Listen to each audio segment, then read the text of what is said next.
What if we no longer had to work hard, right? What if we switched the word work hard with love hard? We're no longer going to then show up working hard. We're then going to show up playing hard.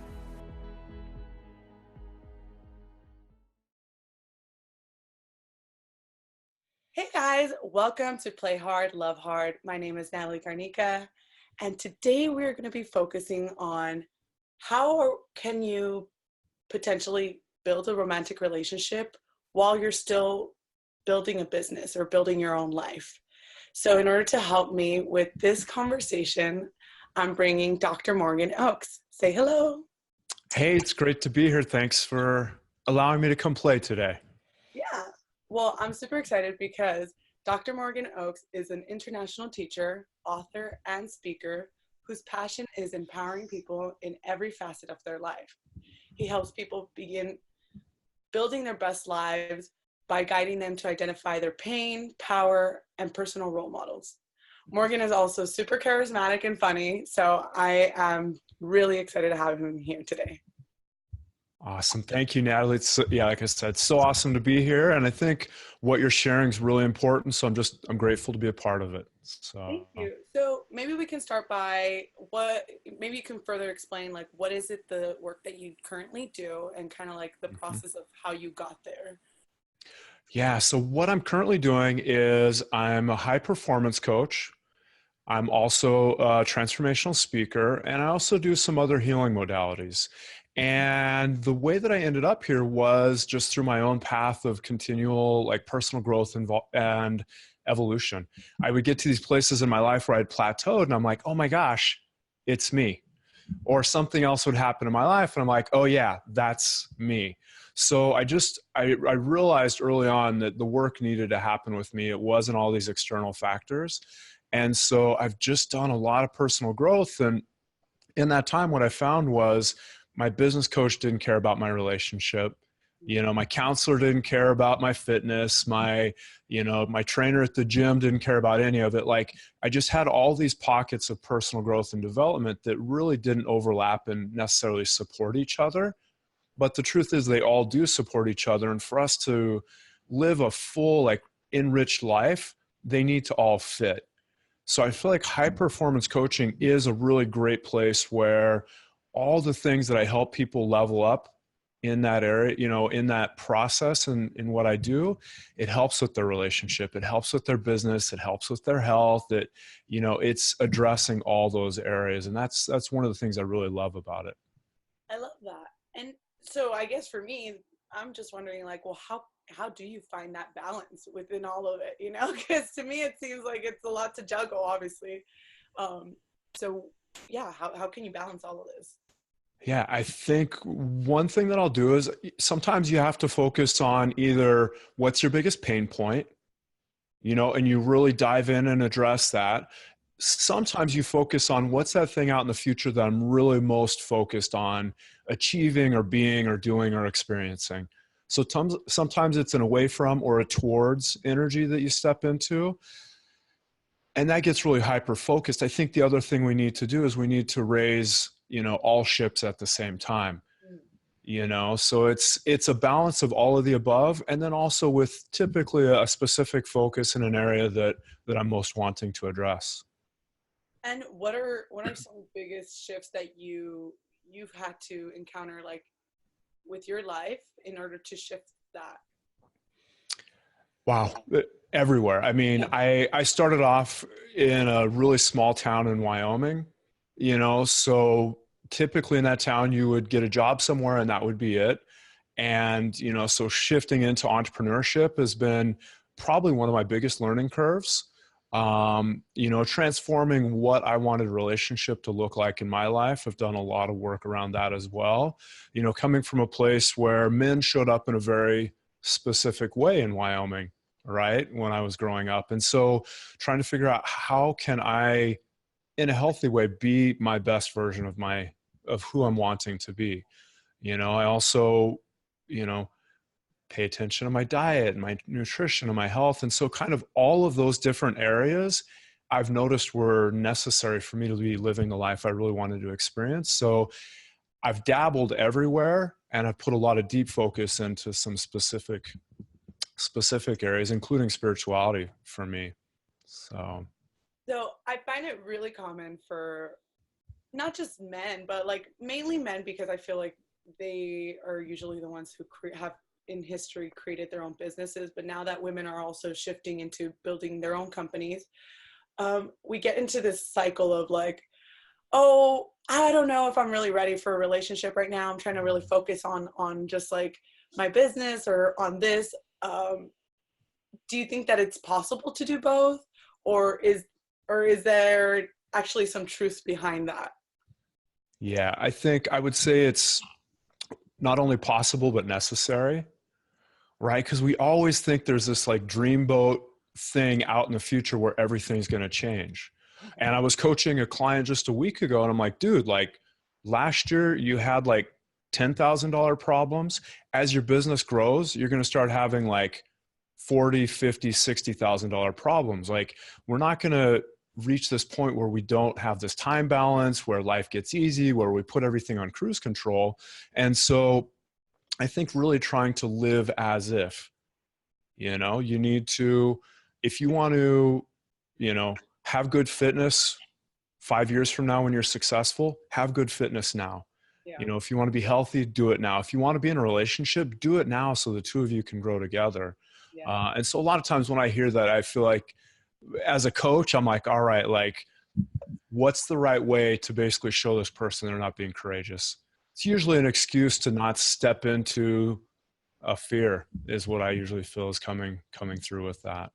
Yeah, I definitely feel like it's a fear of like vulnerability. I know that I've used that excuse for a couple times, where I'm just like, oh, I'm just busy. I'm busy. Like I don't have time for dating. But yeah, so is as a man, is this like a common theme that you find in men? Just like being afraid of being vulnerable, you know? Yeah, and actually, even back to that previous question, sometimes I think it's people not being courageous. The other answer to that could be it's just not a priority, Mm-hmm. because we're all busy. Life is busy. It's only getting busier. So we find time for the things that are important, right? Yeah. So it may not be a lack of courage. It may just not be something that's important.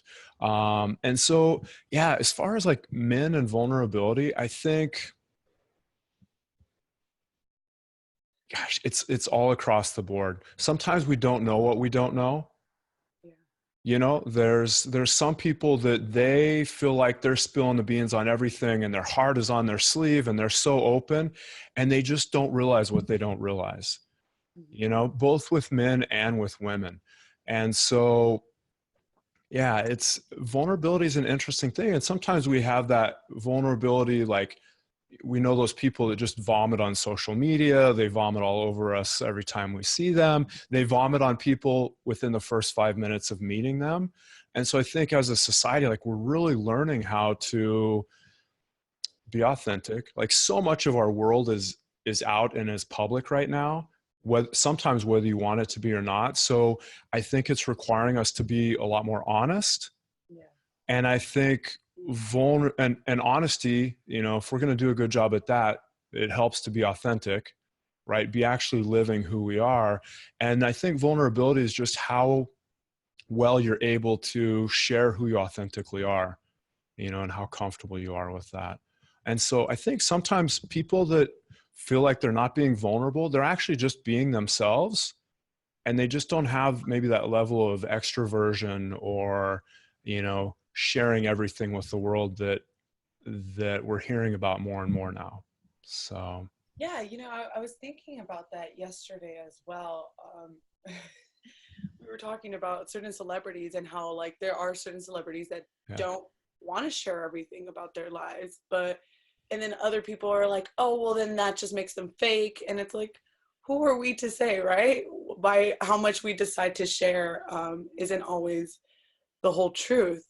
And so, this is also a really interesting question because, like you said, not everything, but a lot of our life is being exposed on digitally, social media.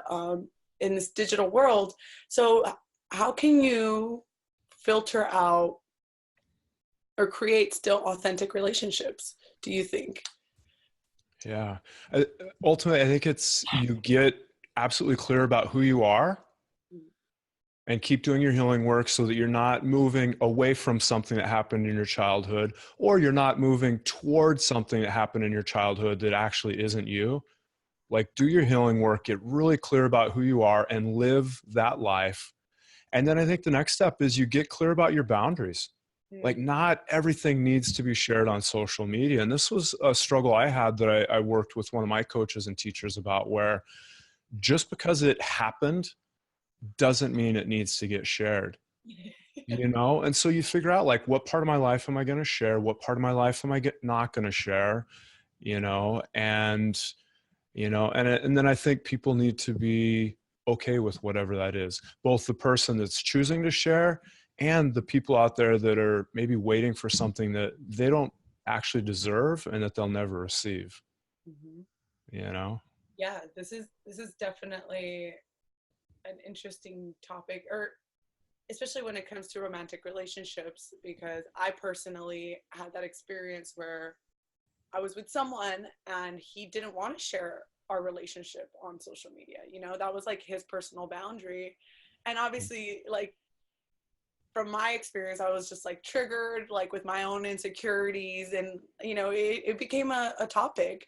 And he said it was a topic that would come up with all the people he's ever dated, you know? Yeah. But that I look at it now, I'm just like, I appreciate that he had at least that boundary, you know? Yeah. Yeah. I always like looking at things from like a scale of 0 to infinity, right? So 0 being he doesn't even want anybody on the planet to know that the two of you are together, like Yeah. unhealthy, right? Or like, we have video cameras in every room of the house and every single thing is documented. And if I have a fight at 5 p.m., it's on social media at 6 p.m. Like, the other extreme, right? And so I think all of us, we get to find like I know there's some things that I only started doing on social media because it's part of my business. Mm-hmm. Right? I really love just living my life and having it be what it is, but I know that I need to share myself. And so if somebody has like a 9 to 5 job where social media isn't part of their growing their brand, versus being in a relationship with somebody that's a part of the focus, it comes down to like honest, authentic communication, Yeah. you know, which is always one, foundational for a relationship anyway. So I do want to touch a little bit now that we're like talking about like building relationships through a digital world. I know you shared with me that you met your current romantic relationship through, what was it? Through Tinder. Through Tinder. And you know, Yeah. a lot of people will look at Tinder and they're like, oh, you can't find love there. I know a lot of people have Yeah. said that before. They're like, you can't find love on Tinder. People are just there to pretty much have sex and that's it. Yeah. So what was your personal experience through just like online dating, and how did you both just kind of get to a point where you were like, hey, actually this is pretty nice, like I'm good? Yeah. Yeah. So I think there's a lot of things built into this conversation. I was thinking about this before we got on this call today, and that being a hookup app wasn't my experience. You know, I got on there and, to be honest, I played it like a video game. I was always swiping. I loved reading about people, and, you know, we would do some messaging. And to be honest, I never went on any dates on it because I wasn't making it a priority. Like, I simply, like, I'm not going to set aside the time. I'm busy. My life is full. And at a certain point I was like, you know what? I actually want to step into a relationship. I'm going to take this seriously. And so I decided to pick, I think it was 6 people that I had, connected with, and I'm going to set up dates. And I'm actually going to start going on dates and find somebody to get more serious with. So what's interesting, my girlfriend Jody, she basically got onto Tinder only because she knew it was time. She picked 3 people. I was one of them. And she basically did the same thing, just a different process. So I think what's key about that is we both made a decision. We're not just here to like swipe around or mess around. We're here to actually meet somebody. So I think that's key, is where your focus is at. The other thing that I think is really interesting about social media, or, like these dating apps is, and even messaging and texting in general, like I hear so much about people getting ghosted now. Yeah.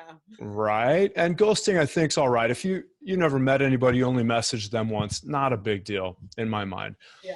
But there's people that have gone on dates, that have been going out, that, have had these experiences together, and then they just get ghosted. So it doesn't really create this place of safety. Right. And why I'm sharing that is because Jody and I went on one date, and an hour date turned into a 6-hour date of us like walking through nature, and went and grabbed a healthy lunch and went to this lake and ate and kept talking. And the next day I basically knew that I didn't want to see anybody else. So I didn't ask any permissions for her. I didn't like put a note in her locker asking her out, nothing. I just started reaching out to people on Tinder that I had actually developed, communication with, and just sent them a message. Hey, great to get to know you. I wanted to let you know I met somebody, so I'm going to be getting off the app. Just because treating somebody the way I wanted to be treated, so I wasn't just ghosting all those people. And a few days later, I told Jody, I'm like, hey, I got off the app. I'm letting everybody know, and I'm not asking for any commitment from you. I just wanted to let you know where I'm at. Mm-hmm. And she was like, awesome. She's like, I felt the same way. I've done the same thing, and basically we talked every single night. We lived, a distance apart from each other.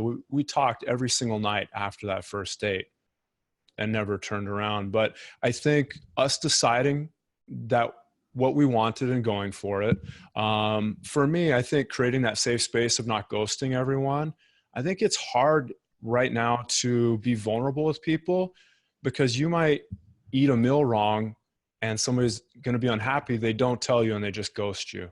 Yeah. So it doesn't create a place of safety to actually, feel like being vulnerable, or to feel safe being yourself. So that's kind of our story, and some of the things that I think are, important around that. I think it goes both ways too. Like even just being open and honest about what you didn't like about someone. Yeah. Is something that we would rather just avoid, that like confrontation. We'd be like, oh, like I didn't like the way, like you said, that guy chewed his food, so now I'm just like not going to talk to him. And it's like, yeah, why couldn't you just tell him like, hey, can you like not open your mouth when you chew, rather than, yeah, having those conversations. And actually, this is just making me think about also maybe that's one of the reasons why we can't find love, because these values, these things we value, are not being discussed. We're too afraid to be like, hey, I value this. I value being open and honest. Can we just have open and honest conversations? Yeah. Instead of like hiding all these thoughts. No one's a mind reader, right? Yeah. Well, and again, I think it's a lack of courage, not wanting to just say what is so, like, if it's yes, say yes. If it's no, say no. If it's maybe, say maybe. And then also, like, if we're doing something, like, I love when people tell me, oh, you're misusing that word, or, you got a stain on your shirt, or whatever it is. Like, nobody's going to be 100% lining up to everything that we want. So if you can find people that have the same values, that have some of the same ambitions, and they're passionate in the same ways, and they're the right amount of goofy and right amount of attractive, and all of those things, meet there and then start the negotiations, because not everything's going to line up. And I think it's important, whether you're dating or whether you're in a long-term relationship. Yeah. I think that the honesty part and open communication is key, right? Yeah. And I see it also with just like any kind of a relationship, even friendships. There's like a conversation that doesn't go well with a certain friend, and people would rather just like avoid having that conversation with their friend. And but I think that so much more growth can happen on both ends, right? When the conversation's had. Yeah, you hear that term, disposable society, right? We don't buy something that's going to last forever now. We're like, oh, well, this will last a month, and I'm going to throw it out and buy a new one. And I think we've done that with our friendships as well. So I think having those communications, even if it's communicating that the relationship is over, that just doesn't work on some level, it's just much better than, you know, leaving it hanging. Do you think in a weird way that our society has now like has just commitment issues in general? Like we just have commitment issues to like friends, like family, to just like even our career paths. Like we have just commitment issues to just being like, okay, this is it, because we see so many options now. Like even Yeah. like let's say on Tinder, maybe people aren't ready to commit because they're like, well, why am I going to talk to just this one person when I have like a pool of other people, you know? Yeah. Yeah. I think, you know, an overwhelm of options, certainly. And when you talk about like sales and business, if you give somebody an overwhelm of options, they don't make a choice, Mm-hmm. right? So you give them three options, so they pick one of those three. Or you give them, you know, A or B, what sounds best. And yeah, so I think there's that. And I think it's just people struggling to keep up, people, you know, not knowing themselves well enough to know what they want. Like I think there's a bunch of things that are playing in that we've touched on today. Yeah, Yeah. I think it comes back to the boundaries, right? Where I love how you and both Jody is her name? Jody, yeah. You and Jody both put boundaries from the beginning. Like you were just like, okay, she chose 3, you chose 6, and like it made it that much easier for you guys to laser in on one choice rather than being just like, okay, well, whatever happens happens, you know. I Yeah. think if we start dealing with our life in that direction where it's just like, okay, cool, let me just laser focus in on these Mhm. 2 3 things in my life, then I'll be able to actually succeed at these 3 things rather than like dabbling a little bit over here and dabbling a little bit over there, and then we feel so like stretched thin, right? Yeah. Well, and something else that I teach with my coaching clients, whether it's, you know, business or relationship or health, how do we get clarity? Mm. Right. And I think it's so easy to go from one thing to the next thing and never actually make a decision or get clarity. You know, because both of us, I could have went on 5 more dates to be like, well, that was an awesome date, but I haven't went on a date with those other 5 women to see if she's actually the one. Like I just knew, you know. And you know, one of the things I'll do with my coaching clients is really get them to get some clarity about places in their life that they're wanting to have a different experience. And then usually we know the answer. Like if we can slow down and just ask, you know, there's a number of different tools that I teach people to get more clear. And then a lot of times it just requires courageously stepping into that next thing. You know, there's people that have a ton of clarity and they just don't step. And there's, you know, for all these things, there's tools and ways to help keep moving in the right direction and then stay moving in the right direction. Yeah. So When it when you coach people on their career paths, like this is something that I personally always struggle with, where I'm just like, okay, I don't know what I want to do. I feel like I could do so many things. mhm. Um, how can they get clearer on that? You know? Yeah. So a number of things show up for that. You know, one is, you know, what are you actually passionate about? Mm-hmm. You know, anybody you listen to will say, you know, don't take a job for the money, don't take a job for, you know, what's, you know, really like popular right now. Like get really clear about what you love, you know, so that you can dive into it so you can be amazing.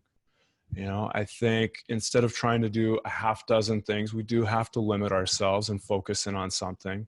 And maybe it's focusing in on something. I'm going to commit to doing this for the next 6 months. Mm-hmm. You'll probably know pretty quick what it is, you know, paying attention to how our body feels. I remember getting ready to apply for a job. This was probably 7 years ago, about the last time I applied for a job.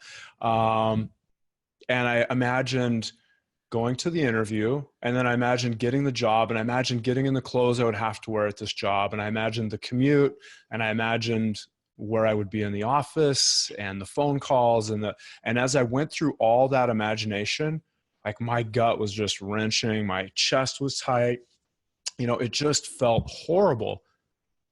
And I was like, cool, I don't even need to apply for this job. I Right? So I think we can go through, like, slow down and actually go through some processes to be like, how would this feel? And then there's other jobs where like, and then I'll get to do this, and then I'll do this, and I'll love that, and this will be amazing. And, so I think that's a big key thing, is just listening to our body and just listening to that feedback, and then actually make a decision and stick with it for long enough to know. Yeah, that was going to be my next question. Like, at what point do you just like, because there's times when things get tough, whether it's like, again, a romantic relationship or in your career path, like you chose this turn and it's just not going the direction you wanted it. So at what point do you decide, okay, it's time to jump ship, or, is there a way to shift the mind where you don't necessarily have to fully jump ship, but we can like adjust? Or so like what do you suggest? Yeah, one, maybe just having that conversation, and actually a step back. Nothing's going to be perfect, so we need to let go of that. Right? We have this illusion of like, it's going to be this job where it doesn't ever feel like work, and it's always easy, and a relationship that just, this person completes me, right? All this ridiculous stuff. And know that everything you do is going to be difficult at some point. And I have a spiritual teacher that always says 80% of everything is always working, right? 80% of everything is always working. And if you're actually in a job or a relationship where that's not actually true, then it might be time to get out. I think the other thing is I talk to a lot of people now that don't have good resources. Like, they don't have friends or having honest conversations about what's most important with. They may not be having those conversations with their family. They may not have a counselor, a mentor, a coach. They don't have any resources outside of like everything spinning around in here. And so I think it's nice to bounce those things off of other people as well. And the people that'll be honest. Yeah. If you're being, it's not that like, oh yeah, he's a jerk, break up with him. Like, cause we know those friends, they say that no matter what, right? We want those friends that'll be like, listen, here's how you could be showing up better.